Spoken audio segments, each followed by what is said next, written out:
Magandang umaga po sa inyong lahat. Ako po'y nagaganap at isang malaking karangalan o itinutuloy kong isang malaking karangalan ang magsalita po dito sa inyong simbahan. Totoo po sinabi ni Pastor Ed, isa po siya sa ginamit ng Panginoon upang masiguro ko na ako'y tinawag at hindi tinopa o isinula. Kasi po nung po ako'y nakikita niya, nagdadala po ako ng mga bata sa church. At maraming sasabi sa akin, pastor ka na, ganyan-ganyan. Kasi ito mga ginagawa ko, gawain ng pastor. Sabi ko, hindi, ayoko ng pastor. Talagang gusto ko talaga, manatili lang supporter ng pastor. Yun po ang talagang nais ko. Pero ang nangyari po, isang araw sa buhay ko, umattend ako sa live walker, dyan po sa Baguio, sa PBTS live walker po. Nagkaroon po ako ng compelling experience na na-realize ko na ako pala yung tinawag. Kung ikaw nandito ngayon, alam mo na meron kang konting, naaanting na puso mo. Malalaman mo yan. Malalaman mo yan. There is a call and there's also the time of the call. Minsan po sinasabi ko noon siguro nga may tawag na ako kaya lang hindi pa panahon. Merong tamang panahon talaga para talagang ikaw ay humakbang para talaga sa kanya. Okay? I am basically a children's minister for the most part of my life. Nagsimula ako ng aking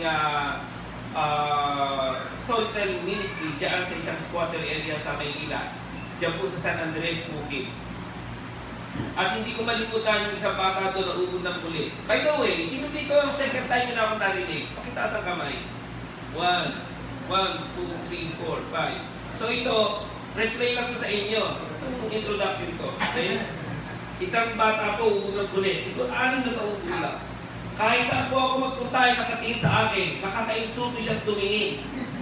Kasi sinusundan niya yung indayog ng katawan ko.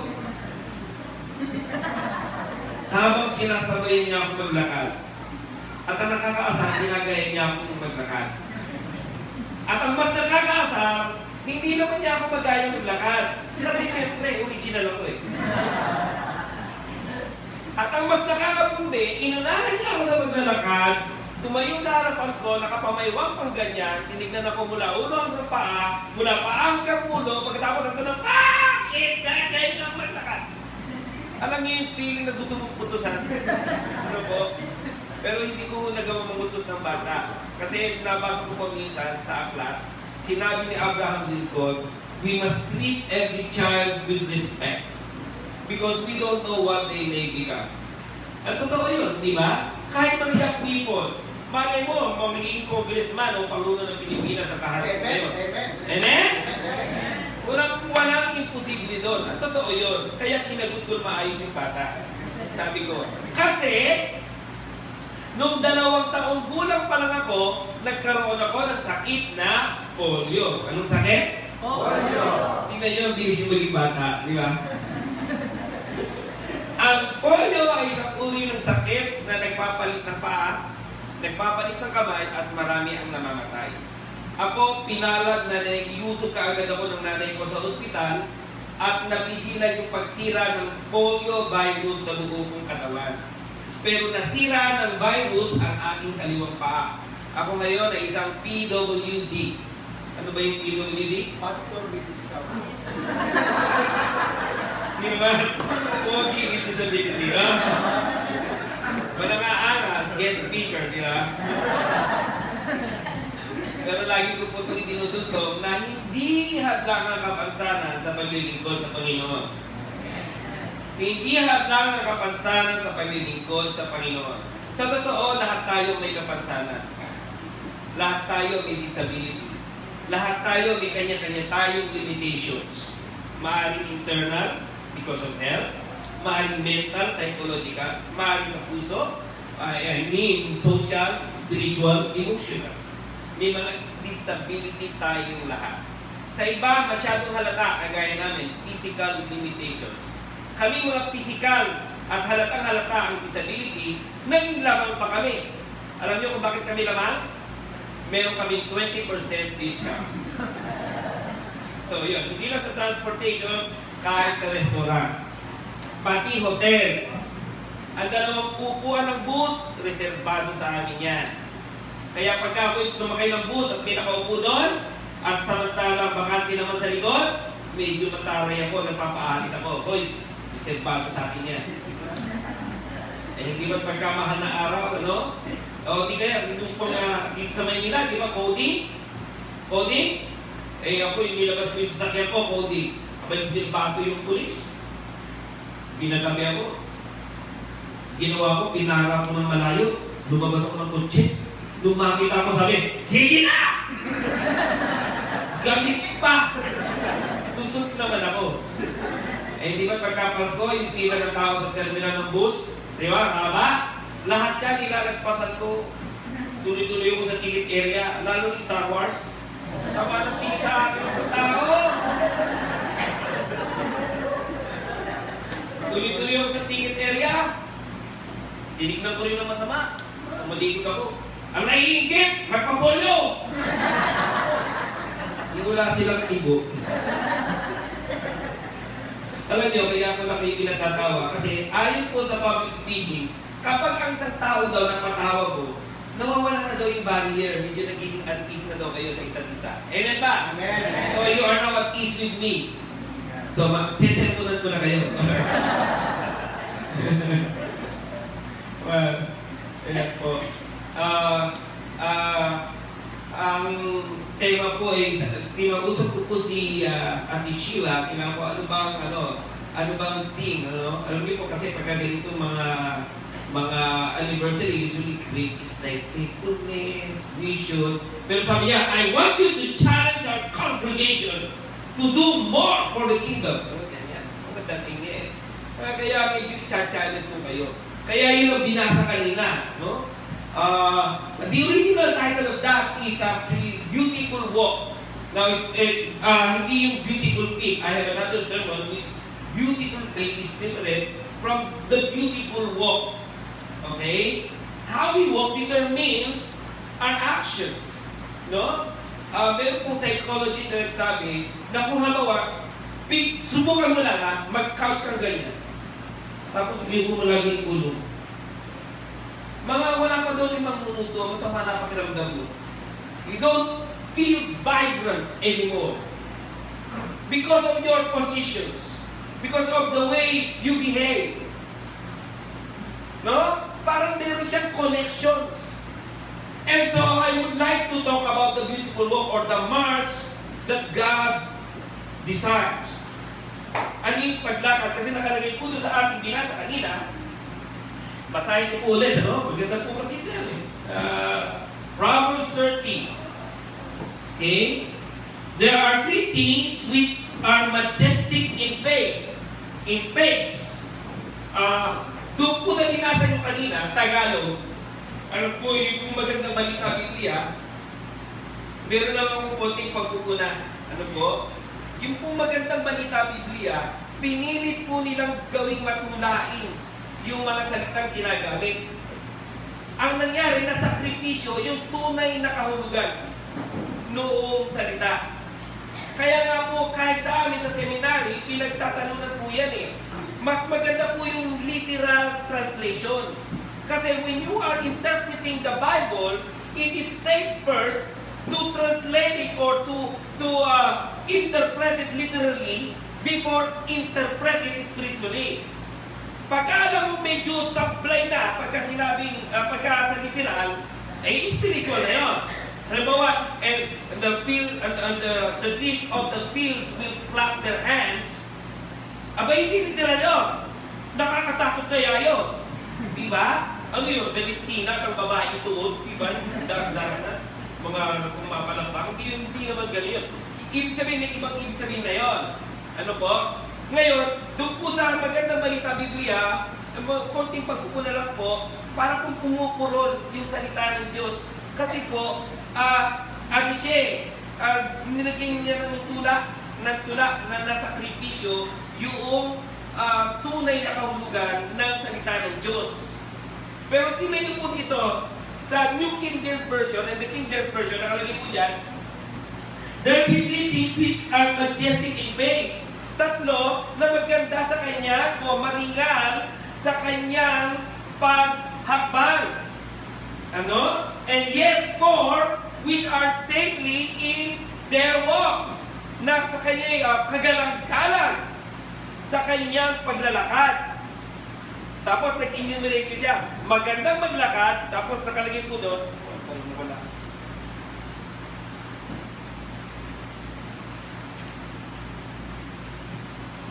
Okay?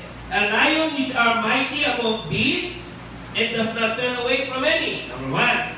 Pagkatapos sinabi, and then a greyhound. Number two. And then a male goat also.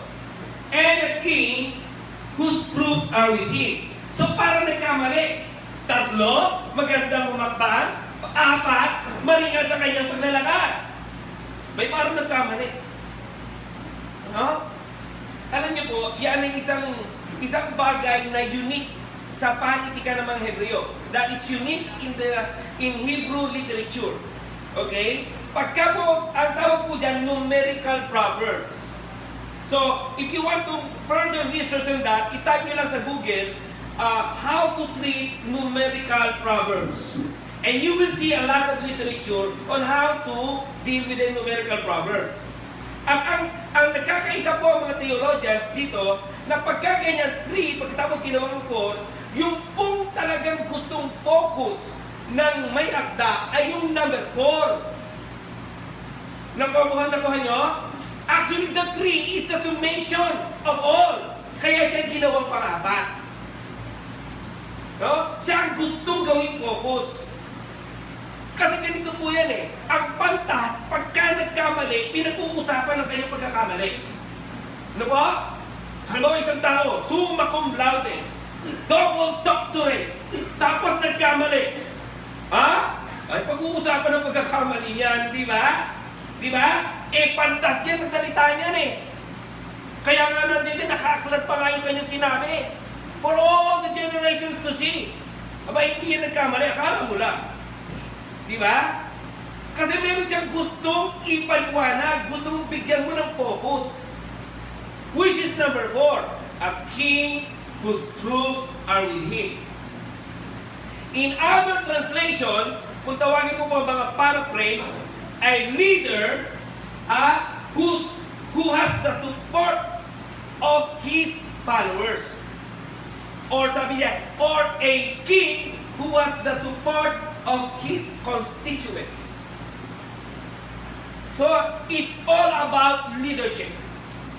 It's all about leadership. Christians are leaders in their own rights. Or we are all leaders in our own right, right? Kung kayo ama, leader ka dapat sa iyong pamilya. Nga? At kung halimbawa nagkakaroon ng mga group, sometimes bigla ka nagiging leader. Yeah?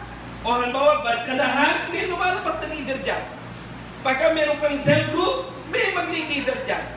And one way or another, kamarap ka sa mga bata, kailangan mo maging leader. Right? We need to lead. Christians ought to lead.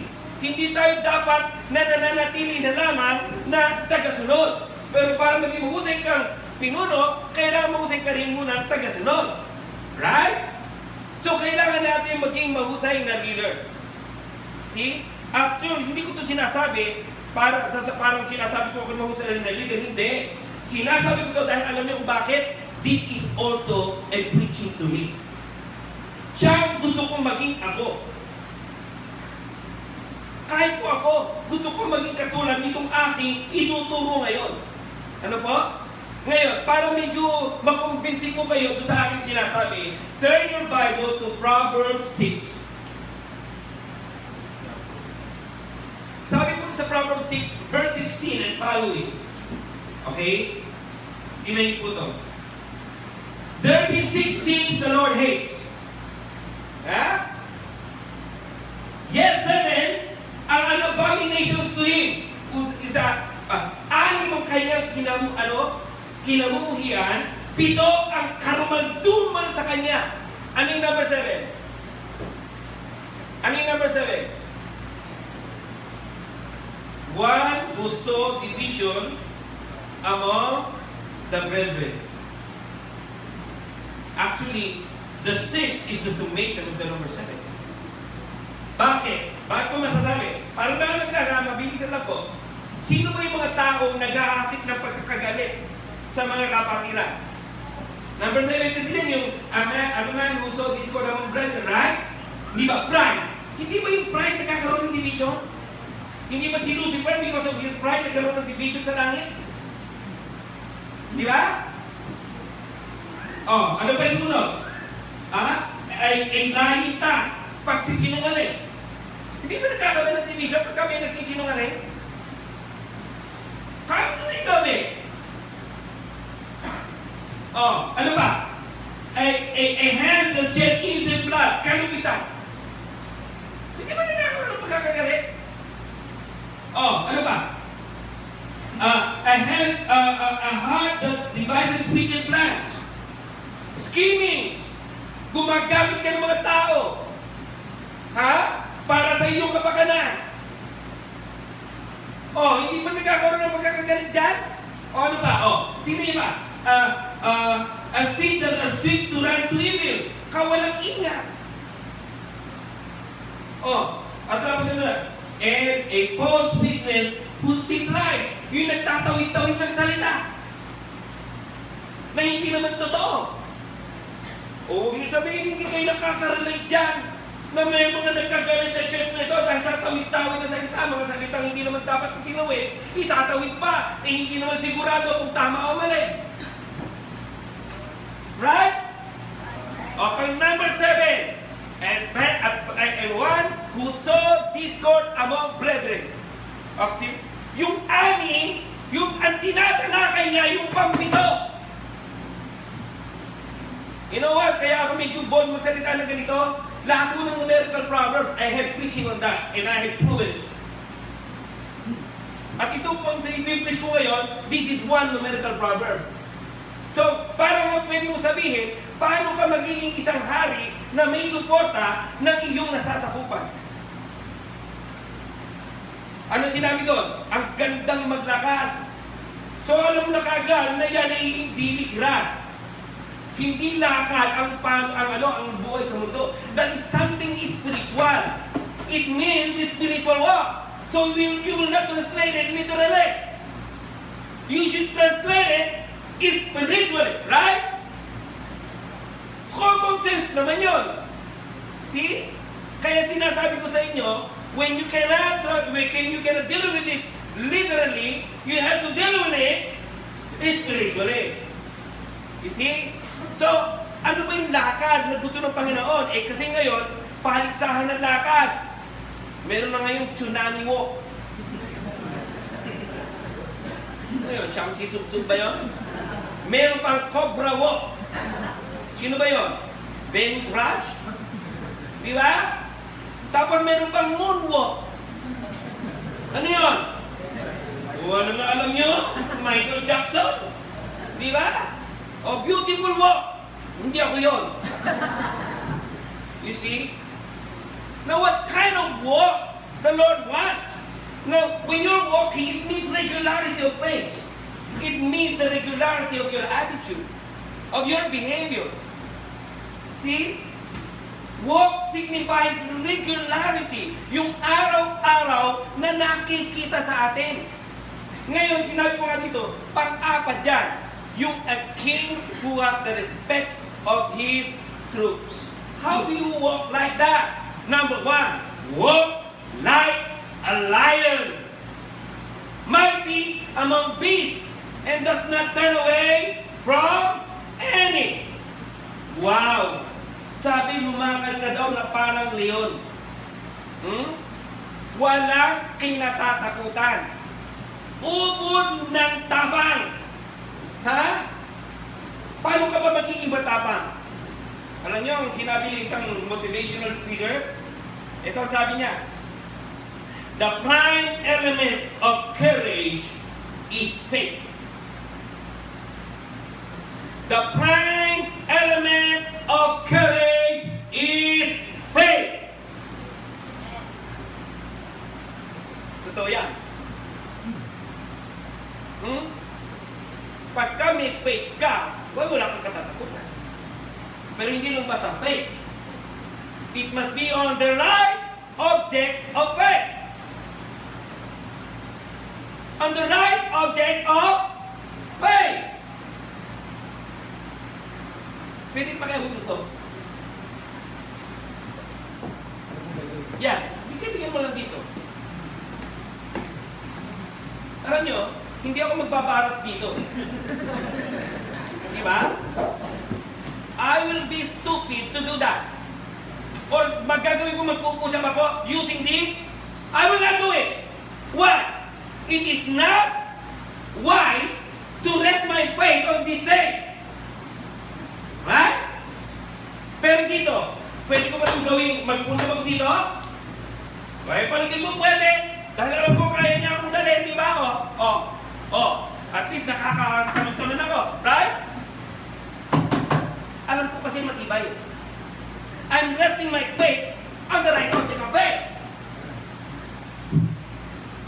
Naalala ko yung paligsahan ng tatlong nagpapagalingan ng Diyos. Tatalon sila sa bangin. Tapos isisigaw yung pangalan ng Diyos nila. Kapag hindi sila namatay, yun tunay na Diyos.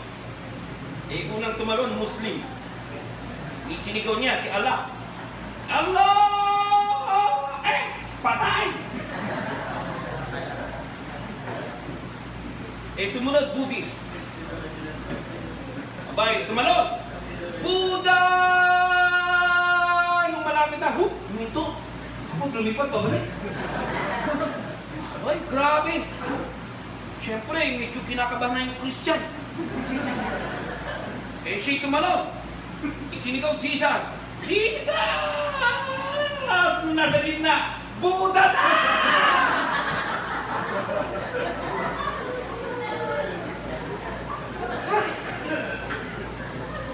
Kung ganun ang faith mo, hindi ka talaga pwede. Nagpapatawa lang ako, but we know as Christians that there is only one solid rock, and that is Jesus. On Christ the solid rock I stand. All other ground are sinking sand. You see? He is the rock. He is the fortress. He is our high tower. See? He is the only true God. Every knee shall bow and every tongue confess that Jesus is Lord. Translation ng Lord, Jehovah. Jesus is Jehovah. Magbasa kayo ng Bible para marunong nyo kung paano talaga makikipagtunggali, magkaroon ng apologetic about sa mga sa mga saksi ni Batman. Kasi pagka kinakausap mo sila, lagi nilang sinasabi, Jesus is Batman. Jesus is Batman. Hindi Batman. Diba? You see? Hindi ka magkakamali. We must have the right object of faith. Then we'll have true courage. Ano ba yung patunay? Sasahin mo Psalm 91, the Psalm of Moses.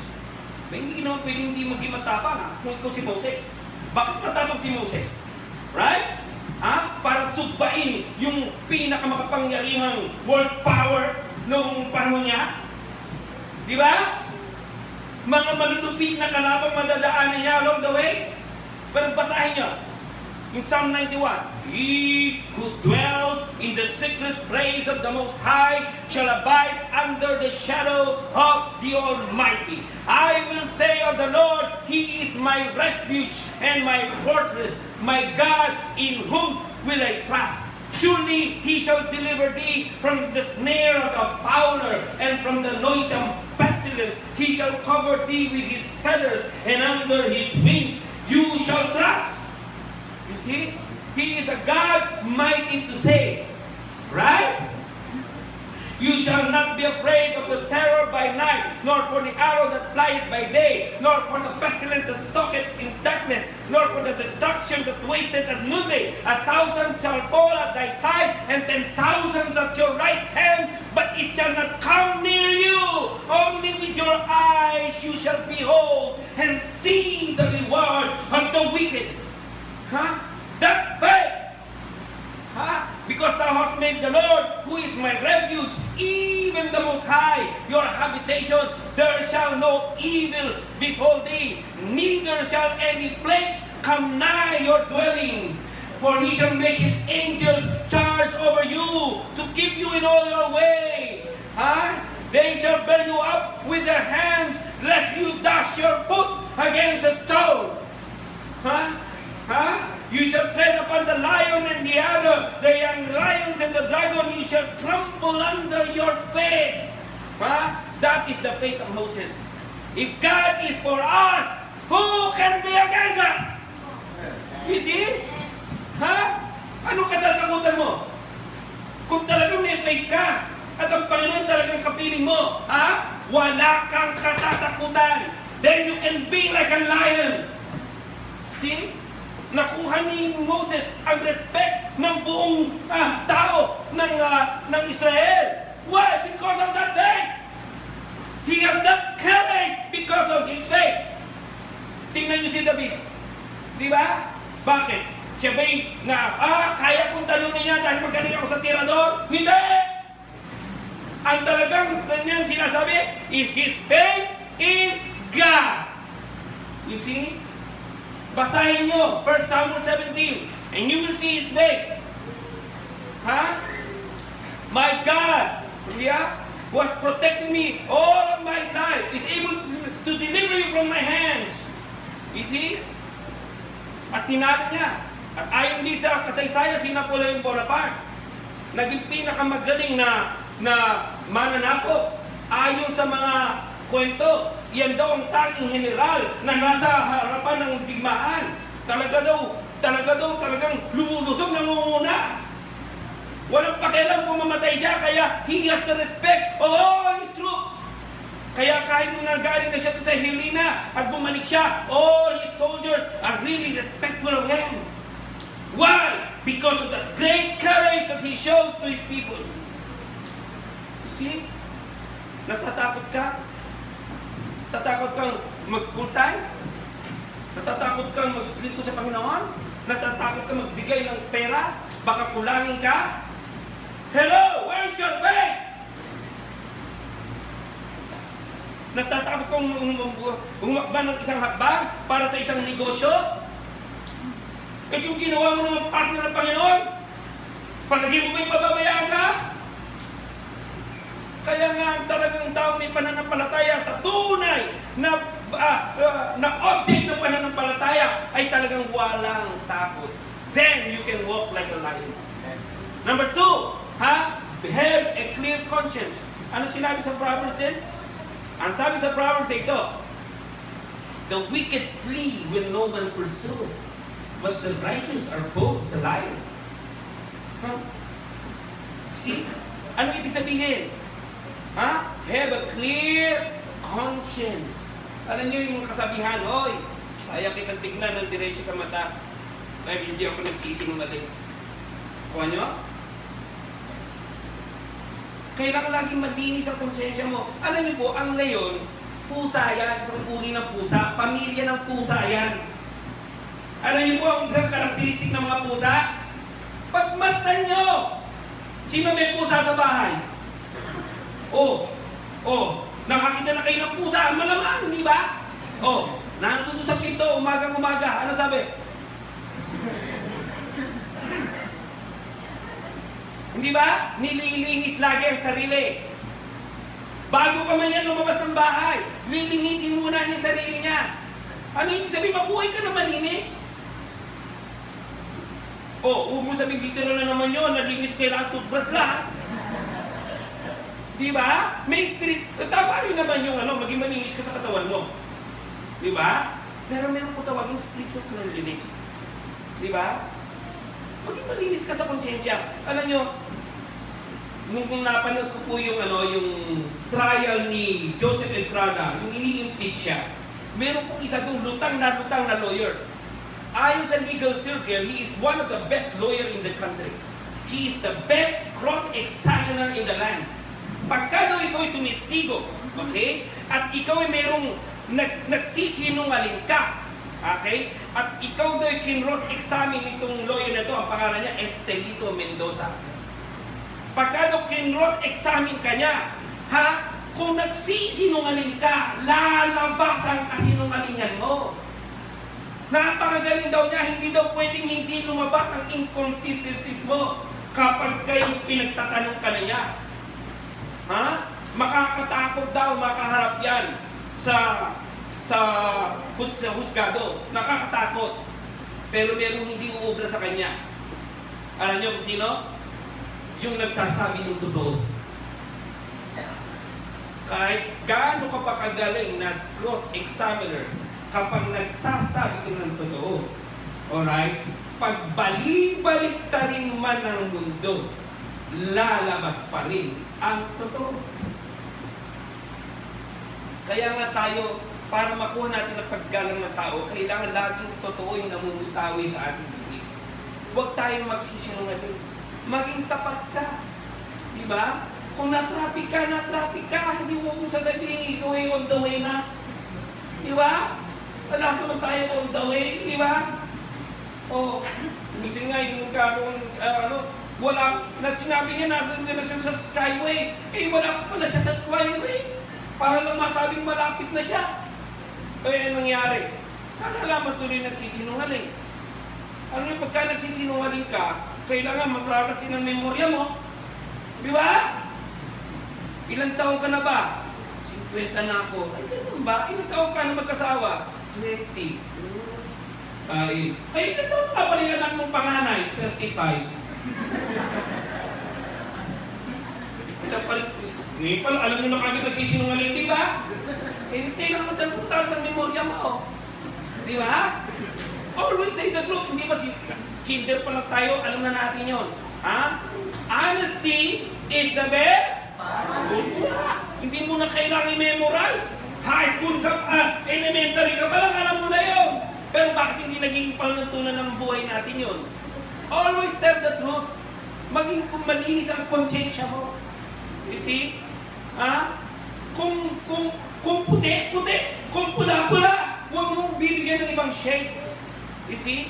Always have a clear conscience.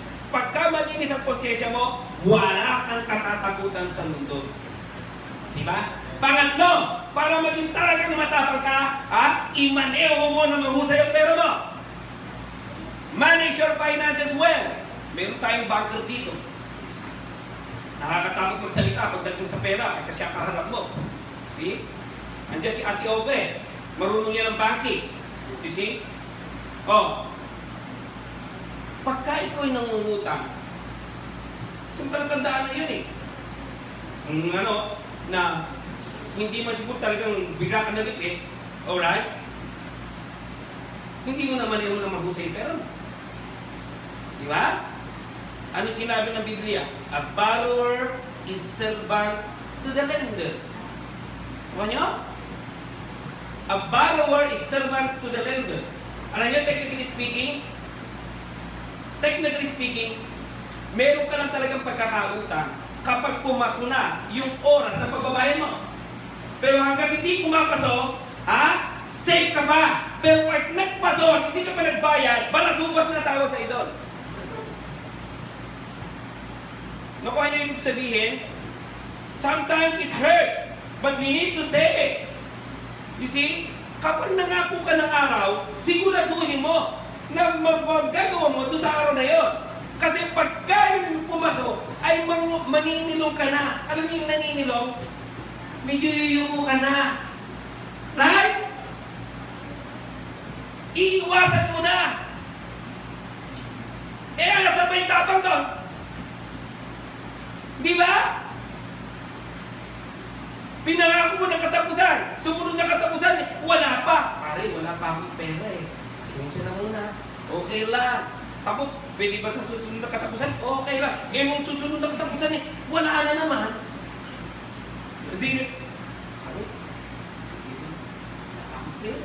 Tapos later on, wala na. Hindi ka na magpapakita kasi pangatlo na Iiwas ka na. Tama ba ako? Kaya nga alam niyo po sa amin sa church, namin sa Aurora Baptist Church, bawal ang magpautang sa membro. Patakaran namin mga pastor, kung umuutang ng 1,000, kung anong kayang ibigay, pantulong, ito 500, hindi yan utang. Tulong ko na sa'yo. Kasi alam niyo kung bakit? Kapag pinautang mo at walang ibayad, nawawala sa church! Or, suwag mo sabihin hindi. Di ba? Kaya pag kami membro doon na ayaw namin talaga sa kanya, pinapautang namin. Ka ba? Kaya pagka ikaw, madali kang pinapautang, magtanong-tanong ka na sa sarili mo. Baka mamaya gusto ko na umalis sa church. Sana kung nagbabayad ka, malamang okay pa yun. Pero kung di ka nagbabayad, alam ko mahihiyak. Right? Kasi gusto mo maging matapang eh. And how can you face 2016 without courage? Napaka-uncertain ng mundo ngayon. We need a faith. We need a clean conscience. Di ba? Napakahalaga ng pera sa mundo eh. Kaya nga kailangan laging matapang ka. Maneho mo na usay. If you live beyond your means, soon you will have no means to live beyond. Kadalasan naman kasi ang inuutang mo, hindi naman needs eh. Once, pwede naman wala eh. Di ba? Kung needs lang talaga, hindi ka naman talaga kakapusin. Eh kasi masyado tayong maluhong isa sa buhay natin. Right? So we must walk like a lion to have the respect of our people. See? Number 2, walk like, ano na sila? Tandang. Alam niyo doon sa King James Version, greyhound. Alam niyo sa ibang translation? Horse. But it translation problem. Pero pagka pinag-aralan ng gusto, it carries the idea of an ornamented animal. Pinaganda. Kaya maganda yung aso at saka yung tandang eh. Alam mo bakit? Okay. Nakakita ka naman ng tandang na walang balahibo? Ano ba tandang? Tumila, tapos tinignan mo, walang balahibo. Ay pangit, hindi ba? O yung aso, walang balahibo. Ano yung pude, walang balahibo. Ano yung tsura? Pangit! Sabihin mo ng pangit. Pangit talaga. Ha? Alam niyo ang idea doon? Manamit ka ng mahusay. Manamit ka ng tama. Para igala ka, manamit ka ng mahusay. Na parang tandang. You see? Alam niyo maganda yung sinabi ni Dr. Arman Canoy eh. Kung wala ka man daw datong, at least meron kang dating. Hindi lalo na maganda kung meron ka ng datong, may dating ka pa. Hindi ba? Kailangan may dating ka. Hindi na daw dapat uso yung baduy. Ano yung kanta? Ang kulay ng polo niya ay pula, berde pa ang sapatos niya, asul ang medyas. Yan ang boyfriend ko. Hindi ko matig ang gusto. Ang boyfriend kong baduy. You see? Alam nyo, hindi ka na dapat nagiging baduy ngayon. Di ba? Ang dami-dami na matututunan. Tingin pa lang, sa Google pa lang, makakaano mga right combinations of colors. Di ba? May mga practical rules yan. Kung light ang damit mo, dapat ang pangilalim mo. Di ba? Kung light ang pangilalim mo, maganda para may contrast, dark ang iyong pangitaas. Di ba? Kung checkered ang suot mo, huwag kang magsusuot ng pagang bulaklake. Or vice versa, mukha kang bala. Kung deep lane, dapat of the same texture and color. Nakuha nyo? Mga common sense yan eh. Tingin pa lang eh. Polka dot, pagkatapos checkered. Yung nakapikit parang, ano yun? Di ba? Parang ka ng kulisa. You see? Practical yun eh. Alam mo, maganda yung sinasabi ng isang tutorial eh. Clothes makes a man. Clothes makes a man. Kung gusto mo daw maging manager, ngayon pa lang, kung magdami ka, parang manager na. Kaya yung boss mo, nakita mo kung manager ka, gagawin ka manager. Ayon sa research, Totoo, nagkakatotoo yun. The way you dress becomes your profession. You see? Parang may psychological effect siya sa'yo. You see? Kaya manamis ka na maayos. Manamit ka ng tama. Di ba? Manamit ka. Ang meron po tawag doon, modesty. Alam niyo yung modesty? Simple lang po ang rule ng modesty. Huwag kang magdamit na naa-attract ang attention ng tao sa'yo. Kung gusto mo na kumuha lang ng atensyon, wala ka ng modesty nun. See? Kung babae ka, huwag ka magdadamit ng pagkaikli-ikling shot. Tawag namin doon sa Maynila, dito, pok-pok shot. Alam niyo naman yung pok-pok, ibig sabihin ng pok-pok, prostitute. Di ba? Galit na galit ka sa nanggagahasa. Eh, kung manamit kay kagahagahasa ka. Di ba? Abay, manamit ka na maayos na igagalang ka. Paano ka pa igagalang ng lalaki niyan? Di ba? Kasi yung pananamit mo, sa pananamit mo, pwede ka igalang eh. You get my point? Alam niyo po, nung ako'y high school, naano po ako sa pag-aalaga ng halaman. Eh, siguro around 200 meters away from our house, meron pong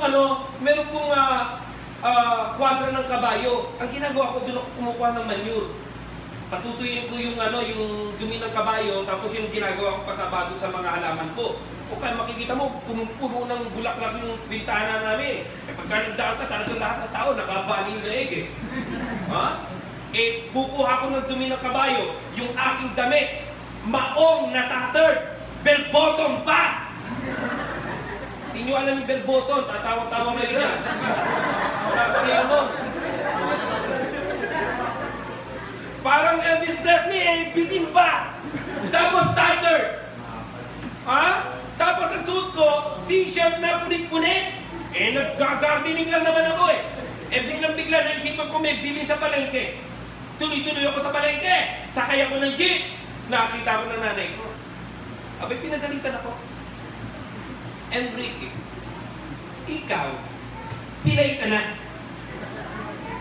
Nakakaawa ka na.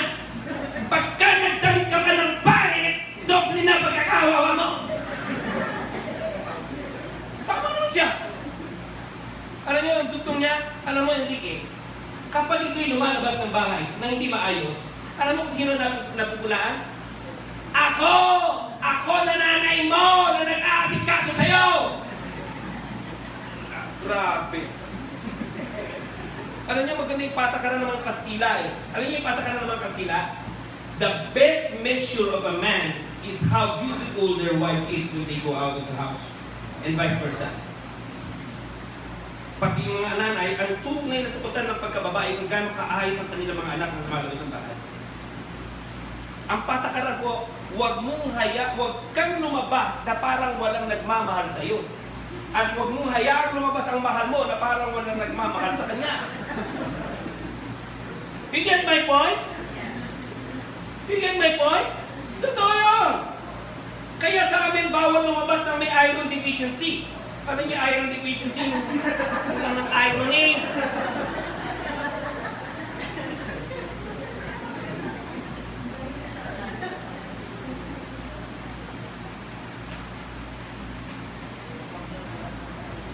Kahit itong piston ng sapatos, piston ng pantalon ko, mahihiwaran, hindi ba nakita oh?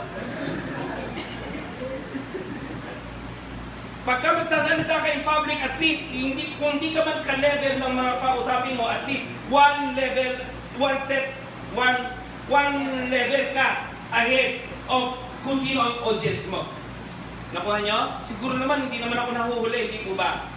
Nakuha nyo, kwapo pa naman ako, di ba? Confidently handsome with a heart. No?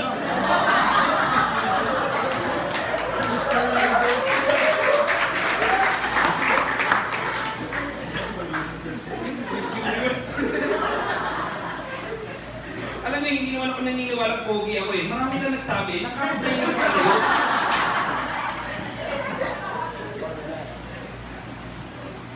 Napakaganda pong patakaran nun, hindi po ba? Yung maayos ka magdamit at kailangan nasa lugar. Huwag kang pupunta sa palengke na nakagaon. Parang kang sira nun! Ang mamamalengki ka, tapos nakaparang ka ng ganyan? Hindi ba? Kailangan nasa lugar para hindi ka rin pagtawanan kasi kailangan ka igala ng iyong nasasakupan. Hindi mo ba? Lalaki, huwag kang pahubad-hubad. Sa lalabas ka ng bahay, pahubad-hubad ka. Pagkatapos nakikita naman yung pusod mo, pwede na lagyan ng asay pagka kumakain ng balon.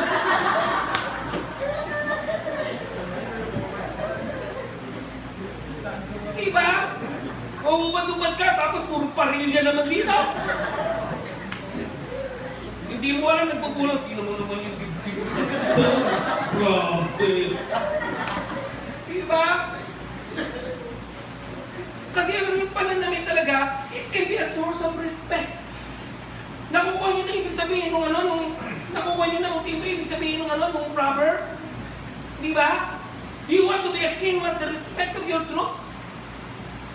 See? Manamit ka ng tama, manamit ka ng nakasaayos. You see? Now, hindi tayo dapat nakapokus lang sa mga panglabas. Alam nyo? Meron kong tawagin damit na hindi nakikita. Huwag mo umiisip. Meron kong tawagin tayo invisible dress. Ito na-share ko na minsan, no? Sa mga kababaihan. Alam nyo, nung ako'y na polio, 2 taong gulang.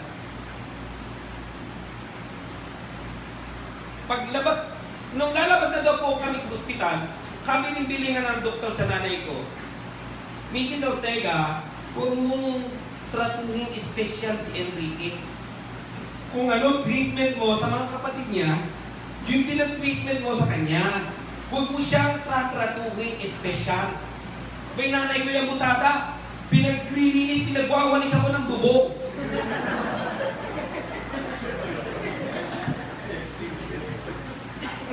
Enrique, sa lahat ng mga kapatid mo, ikaw may pinakamalakas na braso. Naaakyat mo yung puno, naaakyat mo yung bubong. Kung ikaw maglinis ang bubong. Ganyan ang nanay ko. Pero iba yung lolo ko. Alam niyo, makita niya nang lumabas ako ng ospital, awang-awa daw ang lolo ko sa akin. Kasi para daw akong bote na bilog ang puwet. Kapag daw inupo mo ako, bubumba ako. Ganun po ako, wala talagang pwersa. Hindi ako makaupo. 2 years old ako noon. Awang-awa ang lolo ko sa akin. Ang ginawa ng nanay ko, pinamasahe ko ako. Physical therapy. 1 year. Una-muna, araw-araw. After several months, naging every week. And then after every week, naging every month. Hanggang sa, ito, at least, yung paa ko sumabay sa paglaki ko. Kaya ito, kahit na papano, nakakalakad ako ng husay. Grade 1 ako, pinagsuot ako ng sapatos na bakal. Yung lolo ko, awang-awa sa akin kasi pagka daw, iniangat ko itong paa ko, iangat ko yung sapatos, pag inihap ako, tumatalsik. Parang pagka may tinamaan lulod nung nakasalubong ko, nakakaawa. Hinubad ko rin po yung aming sapatos na bakal. Nakatapos po ako ng elementary, nakapag-high school po ako. High school po, huminto po ako after graduation. Wala po kami pera. Sabi nung isa namin kami bahay iba dyan, hindi na pag-aaralin yan. Tutulungan naman yan ang mga kapatid, hindi pwede hindi tutulungan. Umiyak ang nanay ko. Sabi, kawawa na nga, hindi mo pa pag-aaralin. So, pinag-aaral po ako. Anong nangyari po, hindi po ako nakapag-college na masukan akong budigero, tagabilang ng damit sa isang garment factory. Kalahating kilometro ang dadaanan ko, papaakyat sa factory, mula sa sakayan. Nakikita ko ng lolo ko, awag-awa daw siya sa akin. After 1 year, nakapag-aral ako sa Arellano University. Ang pinakamagandang nangyari sa buhay ko, naging Kristiyano ako ng kolehiyo. I became a Christian. I graduated on top of my class. Magyayabang po ako ng konti. I became a certified public accountant. Isang araw, pinarado ko yung kotse ko sa harap ng bahay ng lolo ko. Ano sabi niya? Alam mo ako, hindi na ako nakakawa sa iyo, ha?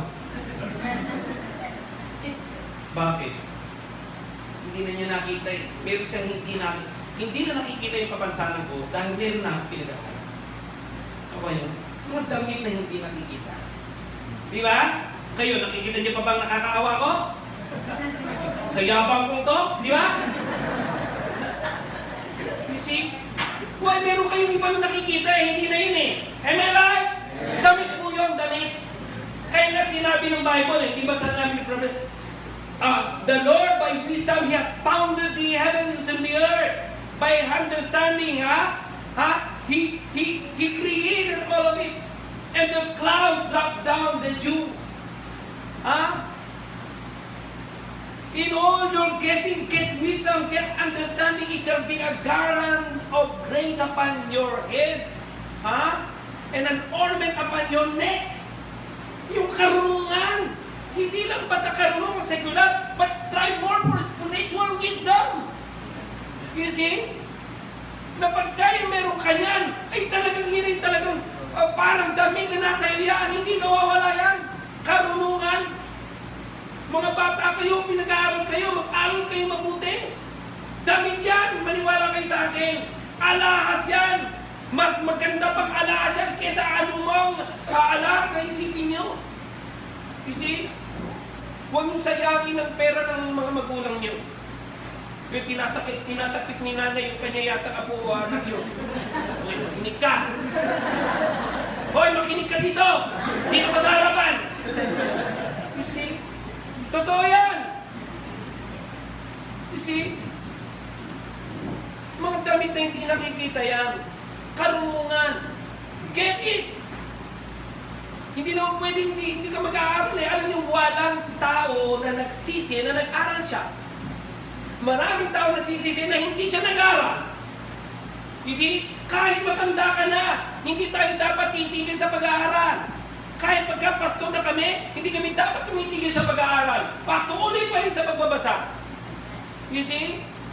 When you stop training, you start thinking. See? Hindi pwedeng tumigil ka sa pag-aaral. Kahit professional ka na. Kahit na pa isa-isang sabi kung kaya mo, kere! Maraming na pro-promote because they spend extra time studying for more. You see? Mag-aral ka ng language, mag-aral ka ng musical instrument. Keep learning! Walang masama doon. Mag-invest ka sa sarili mo. Magagamit ng Diyos yan. You see? Yan yung damit. Di ba? Damit yan. Hindi ba itong mga may aral kadalasan kahit gobo ng graduate, di ba? Kinagalang mo pa rin. Di ba? Right? Oh, huwag sabihin hindi. Hindi lalo na kung talaga may dunong. You see? Kahit naglagay lang ng college, di ba? Kanila kasi university. Oh, at na paano? May aral. Ginagalang mo. Di ba? Kung sabihin hindi damit yun. Pero alam niyo, meron pang isang damit. Sabi po ito sa Psalm 103. Bless the Lord, O my soul, and all that is within me, bless His holy name. Bless the Lord, O my soul, and forget not all His benefits. He forgives all your sin. He heals all your diseases. Who satisfies your mouth with good things, so that your youth is renewed like the eagle. Who crowns you with loving kindness and tender mercies. Who crowns you, kinoronahan ka ng kanyang habag at awa. Yan ang korona na kahit sinong emperador ay hindi kayang isuot kung maliban na lamang kung siya'y anak din ng Diyos. Mga Kristiyano lang pwede magsuot ng crown na yon, the crown of loving kindness and tender mercies. That's the crown all Christians should wear. Naalala ko po yung kwento. Paborito ko po itong kwento na po eh. Bigyan mo sa akin isang upuan. Ito. Alam niyo po, itong kwento na ito ay tunay na nangyari sa Inglaterra. Ayon po sa kwento, doon po sa isang bayan sa Inglaterra, meron po isang manlililong iskultor. Iskultor po siya. At pag binigyan mo siya ng kapirasong kahoy, kaya niyang gumawa ng magandang butones. Gagawa siya ng maliit na paru-paro, bubuyog o tutubi na makulay, palamuti sa dibdib o buhok ng babae. Kapag binigyan mo siya ng tungkos-tungkos na kahoy, gagawa siya ng bahay-bahayan ng manika. Kapag binigyan mo siya ng tipak-tipak na kahoy, gagawa siya ng manika o di kaya laruang kabayo o laruang aso. Tuwing umaga, binubuksan niya ang kanyang tindahan upang ipakita ang kanyang mga paninda. Tuwang-tuwa siyang makitang namimilog ang mata ng mga bata sa pagmasid sa kanyang mga obrang maestra. Sa dami ng mga bata nagdadaan doon sa kanyang tindahan, partikular siyang nagigiling sa isang batang babae na ang pangalan ay Katura. Anong pangalan? Katura. Itong si Katura, sa tuwing daraan doon sa tindahan, pinagmamasdan niya ang isang manikang ginto ang buhok, velvet na berde ang damit, at asul ang mata. Sabi ni Katura sa kanyang sarili, balang araw magiging akin ka. Kaya ang ginawa ni Katura ay pinag-ipunan ang manikang yon. Sa tuwing siya bibigyan ng pera ng kanyang mga magulang, hindi niya yun gagastusin. Iipunin niya yun sa kanyang maliit na bulsiko. Leather pouch. Bulsiko. Nakuha niyo na po. Sa tuwing siya bibigyan ng kanyang mga tito at tita, regalo sa kanyang kaarawan, iniipon niya yon sa kanyang maliit na bulsikot. Nung binilang niya naman ang kanyang bulsikot, napag-alaman niya na sapat na upang pambili ng kanyang manika, ibinuhol niya yon at nagmamadaling tumungo doon sa tindahan ng magaling na iskultor. Halos di pa rin ang kanyang paa nang makita niya ang karatula. Nang makapasok siya, ay buong pagmamalaki niyang isinambulat, Ginoo, nais ko nang makamit ang manikang aking pinakaasam, at ibinigay sa kanya ng iskultor ang manikang ginto ko. Velvet na berde ang damit at asul ang mata. Pinagmasdan nyo ng matagal ni Katura at niyakap ng pagkahigpit-higpit. Ang sabi niya, sa wakas, sa akin ka na. Lalabas na sana siya upang umuwi nang bigla siyang mapatigil sa tanawing kanyang nakita. Isang lalaki matanda, isang matandang lalaki, kulubot na ang kanyang balat, halos nakadikit sa kanyang puto. Sa unang tingin, alam mo na siya'y kulubin. Basa-basa ang kanyang mata at nanginginig ang tuhod. Nung makita ng kulubi si Katura, bahagya siya umatras upang bigyan ng puwang ang dalagita. Nais niya magsalita, ngunit walang salitang mamutawi sa kanyang mga bibig. Nung nasa tapat na si Katura, nginitian siya ni Katura at yun ang nagbigay ng lakas ng loob sa kulubi upang magsalita. Ang sabi niya, Ineng, may sasabihin po ba kayo, tatang? Ineng? 3 araw na ako hindi kumakain. Sa totoo, hindi ko sasabihin sa ito, kundi talagang babagsak na ang katawan ko sa tindi ng gutom. Sabi ni Katura, naku tatang, patawad ko. Wala po akong pera, pero kung may pera po ako, sisiguraduhin ko po, tutulungan ko kayo. Sabi ng matanda, salamat na lang. At habang unting tumatalikod ang matanda na nanginginig ang tuhod, papalayo kay Katura, nakita ni Katura ang katauhan ng salitang gutom. Hunger personified. Biglang napasigaw si Katura, hintay!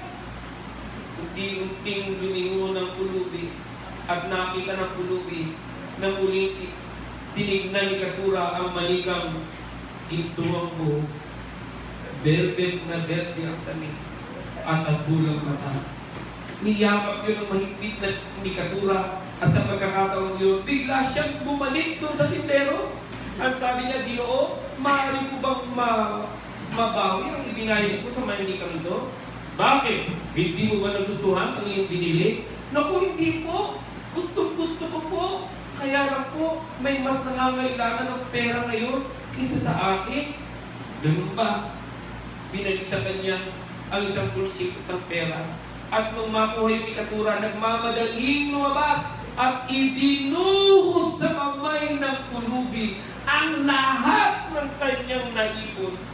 Nanginginig yung pulubi kasi noon lamang niya naranasan na magkaroon ng ganong karaming pera na ibinubuhos sa kanyang kamay ng buong pagmamahal. At napausap siya ng dalangin ang sabi niya, Ining, kahit yata gawin kang reyna ng buong may kapal, ay hindi kayang kabayaran sa ganda ng iyong puso. Napangiti si Keturah sa kanyang narinig at bahagya niyang niyakap ang maganda. At ang sabi ng maganda, Ining, sana may pagpalain ka ng buong may kapal. At natapos ang tagpong iyon. Ilang taon ang lumipas, kinoronahan ang pinakabatang reyna sa kasaysayan ng Inglaterra at ang tunay niyang pangalan ay Reyna Victoria. Minsan may isang babae nagbuhos ng mamahal at pabango sa ulunan ng ating Panginoon. Ang sabi ni Judas, sayang, sana ibinigay na lang yan sa mga pulubi. Pero hindi niya nakita kung sino ang binuhusan. Ang ating Panginoon na binigay ang kanyang buhay para sa iyo at sa akin. Dahil kinoronahan ng kanyang awa at habag na dapat tayo rin na kinoronahan ng kanyang awa at habag ay dapat rin larawan kung ano ang awa at habag. Hindi ba?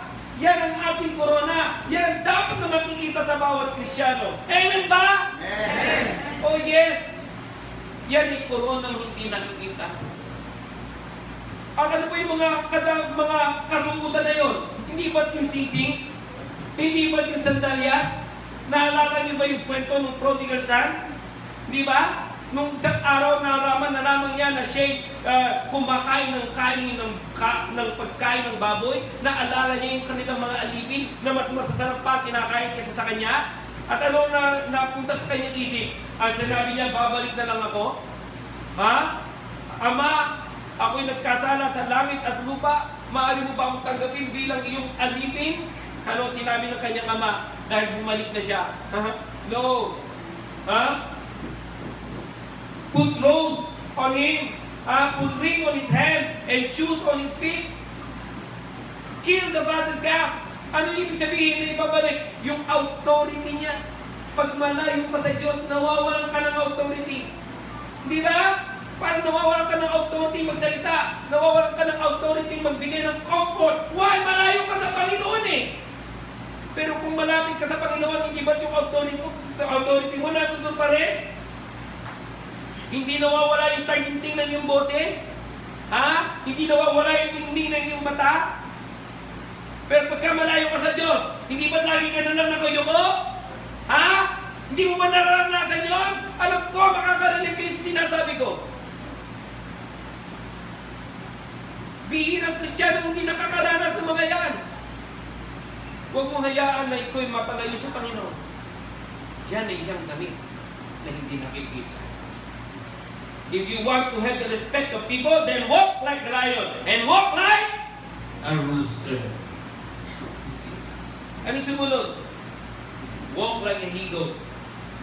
Sabi po doon sa ibang translation, mountain goat. Alam niyo yung English language, maraming maling salita yan. Prairie dog. Hindi naman dog yun. Uri ng daga yun. Guinea pig. Hindi naman pig yun. Uri din ng daga yun. Star apple. Apple ba yun? Bituin ba yun? Di ba? Firefly. Bakit? Langaw ba yun? Hello? Mosquito bite. Oh, bakit? Nangangagat ba yun mo? May ngipin ba yun? Di ba nanunusok lang yun? Di ba? Ang dami-daming mali dyan. Kahit sinigbuhay natin, o tumabi ka sa sasakyan. Eh, di lalo ko nakakit. Tumabi ka sa sasakyan. Lumayo ka dapat sa sasakyan.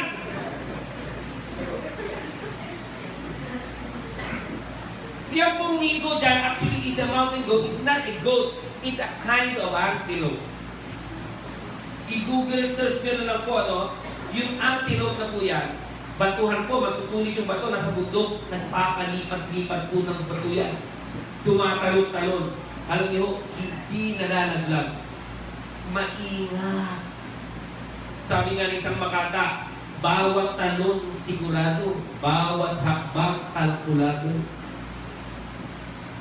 Kahit puro batuhan na yung kanyang tinataha. Ha? Hindi nalalaglag. Kasi nga sigurado, ang ganda maingat! Kung gusto mong gala ka, maging maingat ka. Kahit si Apostol Pablo, sinabi niya huwag mong hayaan na ang mabuti mong gawa ay pag-isipan na masama. Kasi kailangan maingat ka Kung ikaw ay babae na ang inyong asawa ay nasa abroad, iwasan mo magsasama sa mga kaibigan mo lalaki. Kasi madumi ang isip ng tao. Nakuha nyo? Ganun ka rin lalaki. Kung nasa abroad ang asawa mo, iwasan mo rin magsasama sa kaibigan mong babae. Kasi marumi ang isip ng tao. Huwag kang lalabas na hindi mo kasama yung anak mo para pag-iingat. Para yung gwardiya mo, yung anak mo. Amen? You see? Parang ng pag-iingat. Alam naman na ni Pastor ni Pastor Edka Alim, doon sa amin sa International Baptist Church, walang kwarto doon na walang salamin ang pintuan. Bakit? Kailangan hindi masyado naging privado ang pastor. Kasi minsan may mga babae may problema sa asawa, umiiyak sa balikat ng pastor. Tapos yung pastor, tahan na. Patay kang bata ka!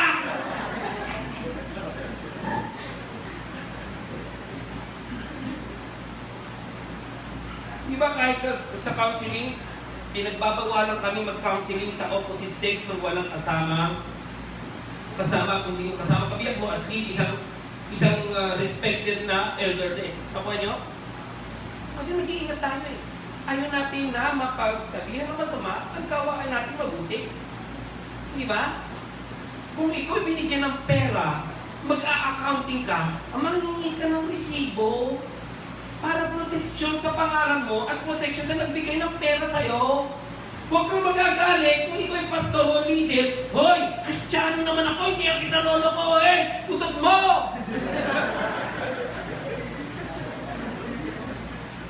Tandaan nyo, most crime committed are actually committed by religious people.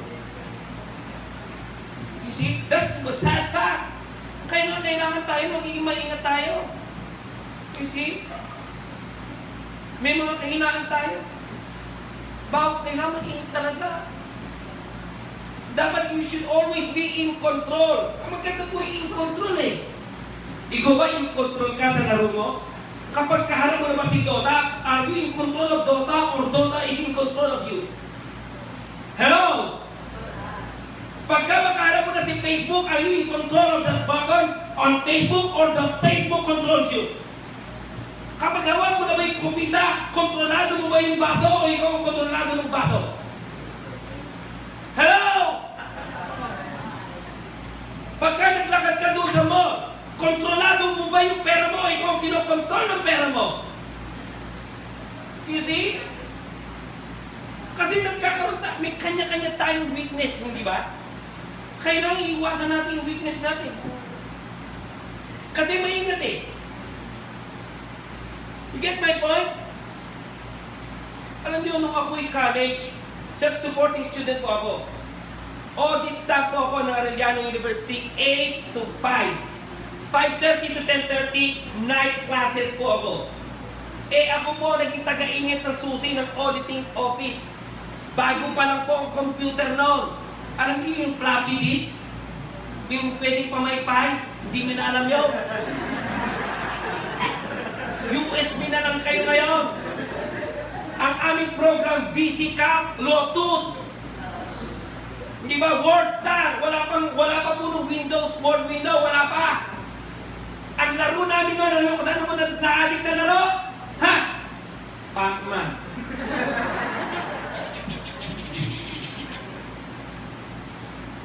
$10:30, pababa ako para maglaro ng Pac-Man. Sabi ko hanggang 11 lang. Nagle-level 5 na ako. 11:30 na. Tapos magle-level 6 ako. 12 o'clock na. 12 o'clock na ako papasok pa ako ng alas 8, gigising ako na nasa 6, kailangan alas 7, papaalis na ako para makaabot ako yung delay. Ay, nagbabaan yung break ko. Nakontrol kasi ako ng Pacman. Paano yung ibig sabihin? Walang taong naloko sa computer nagbubuti pag-aaral. O huwag mong sabihin hindi kayo nakaka-relate. Hello? Young people!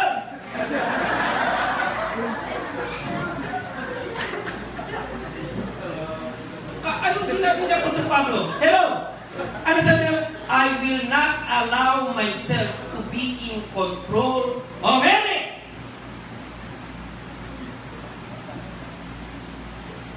Ano yung magandang kwento? Si Genghis Khan. Si Genghis Khan, makikita niyo ito sa YouTube ko. Si Genghis Khan at ang kanyang lawi. Si Genghis Khan, nung pinanganak siya, meron doon isang tipak na dugo na hawak-hawak niya. Kaya ang sabi ng oraculo, yung oracle, this man will have a bloody career. Genghis Khan, also named Temujin, is one of the greatest conqueror that ever lived. Meron siyang isang alamat, halos alamat, kasi meron doon siyang alagang lawi. Itong lawi na to ay turuan. Kapag inunat niya yung kanyang kamay, dadapo yung lawi doon. Kapag tinuro niya sa balikat, nilipan yung lawi doon. O dadapo sa balikat niya, may kata dyan, kanyang yung kanyang balikat, may kata din yung kanyang kamay para yung claw ng lawi hindi makakasakit sa kanya. Kasama niya yun sa kanilang pangangaso, yung paghahunting. Nung minsan nangangaso siya doon sa gubat, kasama yung kanyang mga sundalong kaibigan, humiwalay siya, kabisado niya ang gubat ng buong Mongolia. Tagtuyot nun, naghahanap siya ng maiinom ng tubig. Wala siyang makitang inuminan. So naghanap siya, nangangabayo siya, nakarinig siya ng patak ng tubig. Tik, tik, tik, tik. Hinanap niya. Nung makita niya, aba, tama na to. Kung ginawa niya, kinuha niya yung ilumina niya at isinalay doon sa patak ng tubig. Tik, tik, tik, tik, tik. Sabi, taga naman! Nung kalahati na, ilalagay na sana niya sa bibig niya, nung biglang lumipad yung lawi niya, bang! Bilang kayong iinumin na niya. Galit na galit si Genghis Khan. Ano ba nangyari sa'yo? Bigla niya pinulit-ulit yung kanyang inuminan at isinahod. Tik, tik, tik, tik, tik. Ang tagal. Nung mapupuno na, ilalagay na sana niya sa bibig niya, bigla na namang lumipad yung kanyang lawin at dinungkol yung kanyang inumin. Abay, galit na galit si Genghis Khan. Kapag inulit mo pa yan, baka mapatay kita. So, ginawa niya isinahod. Ang tagal. Tik, tik, tik. Nung ilalagay niya sa bibig niya, lumipad na naman yung lawi. Biglang binitawan ni Genghis Khan yung kanyang inuminan at hinugot ang espada. Isang wasiwas lang, patay yung lawi niya. Bumagsak sa lupa. Sinabi ko na sa'yo may pagkakaragyan ka! So, ginawa niya, hinanap yung inuminan niya, sumingit sa mga bato, hindi niya maabot. Sabi niya, baka doon, sa taas, akyatin niya. Tatlong palapag na malalaking bato. Ginakyan yung unang bato, ang init ng bato. Lalo lang siya nag-iinit ng ulo dahil doon sa init na nararamdaman niya at sa pagod na nararamdaman niya. Pangalawang bato, pagod na pagod siya. Nung nandun na siya sa dulo, doon sa parang batya na pinag-iikunan ng tubig, nakita niya ang pinakamakamandad na ahas sa buong Mongolia. Patay at naaagnas. Kilala niya yung ahas na yun. Balat pa lang nun, lason na. Biglang nawala yung kanyang uhaw. Nakita niya yung lawi niya. Ang kanyang kaibigan. Ang kanyang kapiling sa bawat libangan niya. Inililigtas lang pala ang kanyang buhay. Ngunit walang awa niya. Pinatay. Lumuluha siya nung bumaba siya. Iniligay niya yung lawi sa kanyang lalagyan.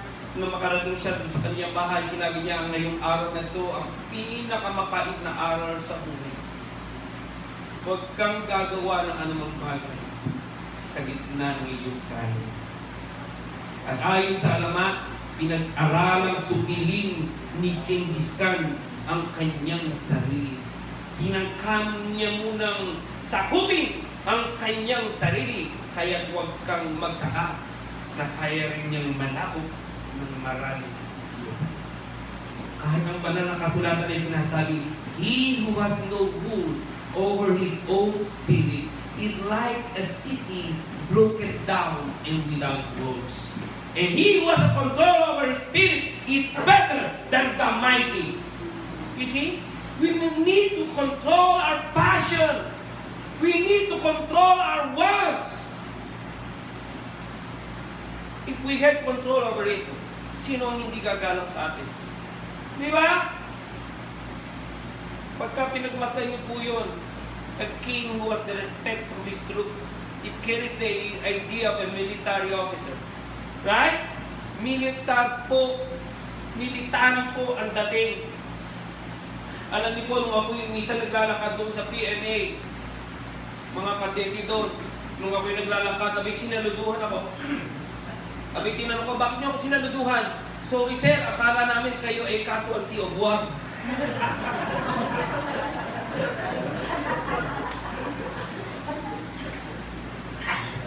Alam niyo sa totoo, ang mga sundalo, at the end of their career, pagka nagkakaipon-ipon yan, pagka nagkakakwentuhan, alam niyo po pinag-usapan ng mga sundalo, yung kanilang mga sugat.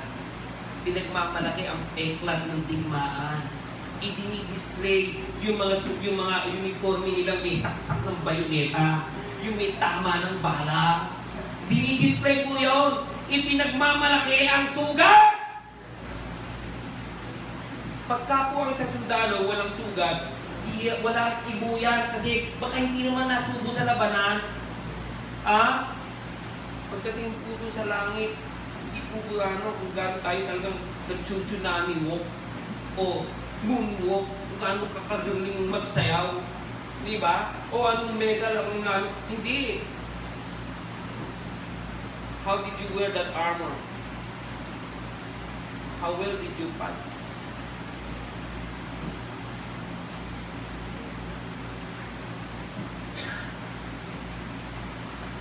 Lumaki naman po akong pilay.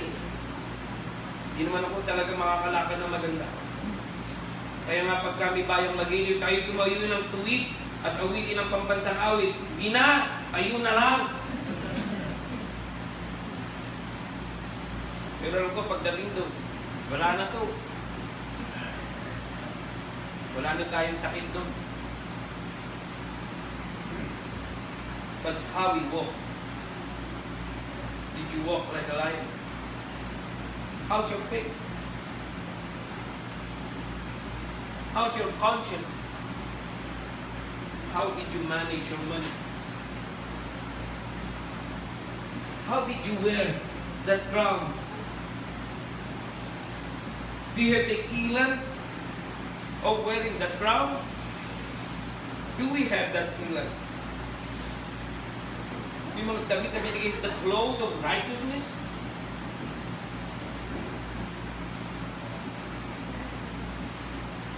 Are we in control of our lives?